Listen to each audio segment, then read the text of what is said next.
Welcome to another episode of the Law Rapport. This is episode 14. And before I go any further, my usual disclaimer: this is not legal advice, should not be construed as such. For legal advice, please contact an attorney of your choice. And in this episode, I return to the mini-series Commonly Used Terms in Criminal Proceedings, and this is part 3. And the first term I would like to bring to your attention in commonly used terms in criminal proceedings, beginning with N, is Nolle Prosequi. And this is a decision that is taken by the Director of Public Prosecution, or the prosecutor, or the Office of Director of Public Prosecution, to discontinue a charge against a defendant. The prosecution is discontinued when a notice to this effect is filed in court by the prosecutor. The next term I would like to bring to your attention is the commonly used term not guilty. And this is where a defendant or an accused person pleads not guilty to a charge and puts the prosecution to prove the case against him. Alternatively, not guilty could be represented in the jury's verdict or a judge's decision, where after hearing all the evidence against a defendant, the jury or the judge finds the defendant not guilty, and in that case the defendant is acquitted of the charge against him. I now move on to commonly used terms in criminal proceedings, beginning with O. And you will often hear the term oath being used. And this is a promise to tell the truth by swearing on a religious book, maybe the Bible, or maybe the Quran, or any religious book of choice. And this is normally done before a witness testifies in the criminal trial. Then you may hear the term objection, and this is where the defense or the prosecution believes that a question should not be asked by either side, and they may raise an objection before the judge or magistrate, who will then decide whether to allow the question. Then you may hear the term offender, and this is a person who is accused or found to have done something which is prohibited by law. Then you may hear the term open court, and this is normally when the public gallery or the court is open to members of the public or other interested persons. You may hear the term open in address or speech, and this is an introductory speech made by counsel for the Crown or the defense, made to the court at the beginning of their respective case, outlining the parties' case and evidence to the court and the jury. You may hear the term paper committal. A paper committal is when a judge reads the brief and decides that, on reading the statements and documentary evidence submitted by the Crown, that there is enough evidence to send the case to trial. In the Turks and Caicos, it is referred to as sufficiency hearing, where at the hearing the judge determines on the papers before him or on the documentary evidence submitted by the Crown if there is enough evidence as to find that there is a case for the defendant to answer. We now move on to commonly used terms in criminal proceedings, beginning with the letter P. And very often in court, you will hear the term or the word Parliament being used. You may hear when reference is made to a particular law or a particular piece of legislation, or where submissions are made by either party, you may hear that the court must have regard to the intention of Parliament, or this could not have been the intention of Parliament, or Parliament did not intend this or did not intend that. Well, Parliament is the highest lawmaking body in the country, also known as the legislature. And we know that the legislature makes and passes laws in Parliament. You may hear very often in criminal proceedings the term part heard, and a matter is part heard when court proceedings have begun, but they are not completed. So a matter will commence and it could be adjourned to another date, or it may be continuous, and until it is completed, it is part heard. You will often hear the term parties. There are generally two parties in a criminal proceeding: the Crown and the defense, or the defendant represented by defense counsel, and the virtual complainant and other Crown witnesses on which the Crown relies in the presentation of its case to the judge or jury. Then you will often hear the term plea, and this is when the accused practically tells the court whether he or she is guilty or not guilty of the charge. If an accused pleads guilty, then there is no need for a trial. The matter will proceed to the sentencing stage.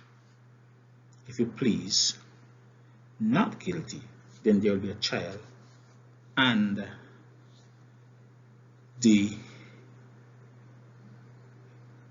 matter will be heard by a judge and jury, or by a judge alone. Then you may hear the term pre-sentence report, and this is a report prepared by professional, maybe the probation services, social welfare, for example, to assist the court in determining the sentence to be given to a person found guilty of an offense. Then you will certainly hear the term prima facie or prima facie case, and this is simply where at first instance a determination is made as to whether there is sufficient evidence adduced by the prosecution or on the documentary evidence of sufficiency to prove the elements of the offense, or to put a defendant and his defense, to call on the defendant to mount a defense to the allegation. Then you will certainly hear the term prosecutor or prosecution, and the prosecutor is the attorney from the Office of the Director of Public Prosecutions or lawyers conducting a criminal case before the court on behalf of the crown.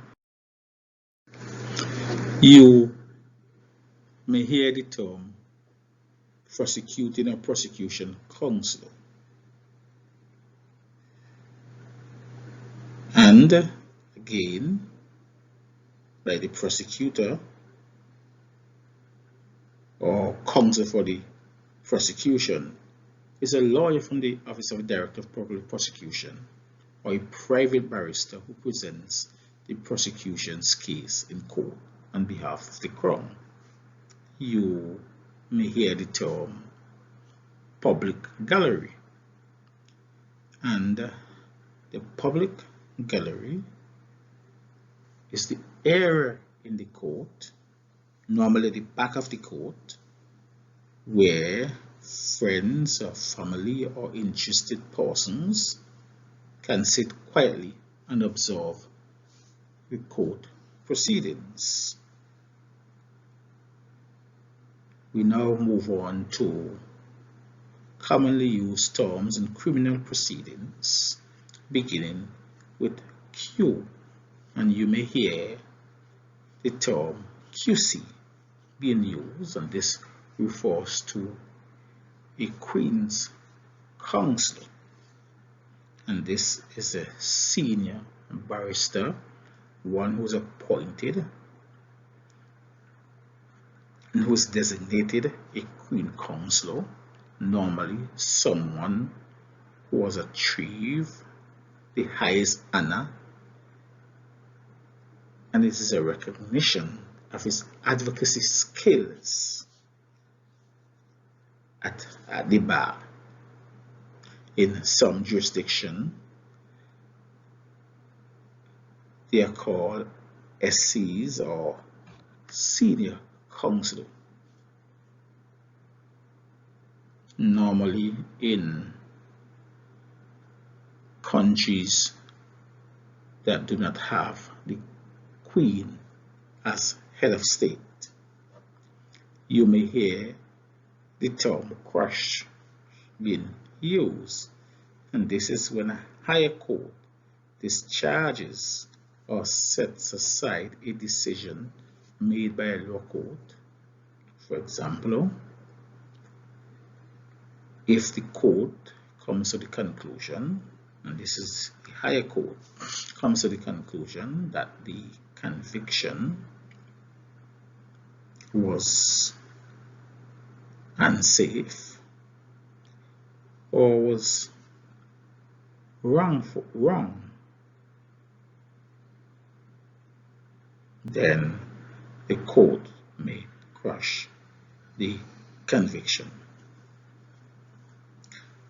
We now move on to commonly used terms in criminal proceedings beginning with R. In fact, the letter R commonly represents Regina. It is the Latin term for the Queen. In criminal proceedings, R refers to the crown or the state. You may hear the term retrial in use, and this is where there is a new trial of the same matter. You will certainly hear the term right to silence in use in criminal proceedings, and in the Turks and Caicos Islands, a person being arrested or a person in charge with a criminal offense has a constitutional right to silence. That is a right not to incriminate himself or herself and not to say anything, including a refusal to answer questions from the police. Now move on to commonly used terms in criminal proceedings beginning with S, and as previously referred to, SC refers to senior counsel or a senior barrister. You will most likely hear the term sentencing in criminal proceedings, and this refers to the range of penalties that can be given during sentencing of an offender, including imprisonment, community service, a person being placed on a bond, a fine may be given. The judge may find that that is the appropriate penalty for the offense. The person may be bonded over to keep the peace. The person may be granted a conditional or unconditional discharge. Those are within the purview of the judge when meting out or when conducting the sentencing exercise to determine what is the correct punishment for the offense for which the defendant is or has been convicted. You will certainly hear the term statement in criminal proceeding, and this is a written document that sets out evidence of a witness. You will certainly hear the term summons. This is a court summons that is issued to ensure the attendance of a witness or a party to the proceedings. You may hear the term summary hearing.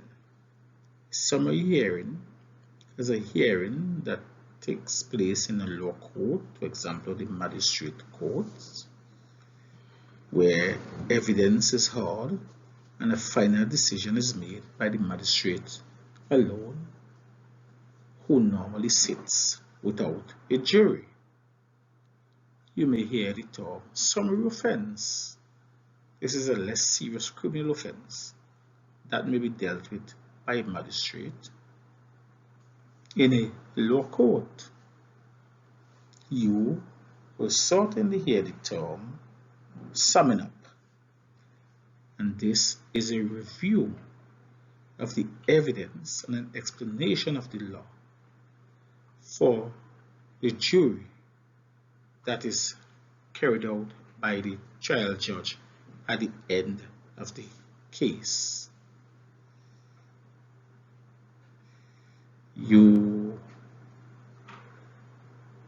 will certainly hear the term Supreme Court, and that is a higher court that hears more serious criminal matters and is presided over by a judge who sits with a jury in most criminal proceedings.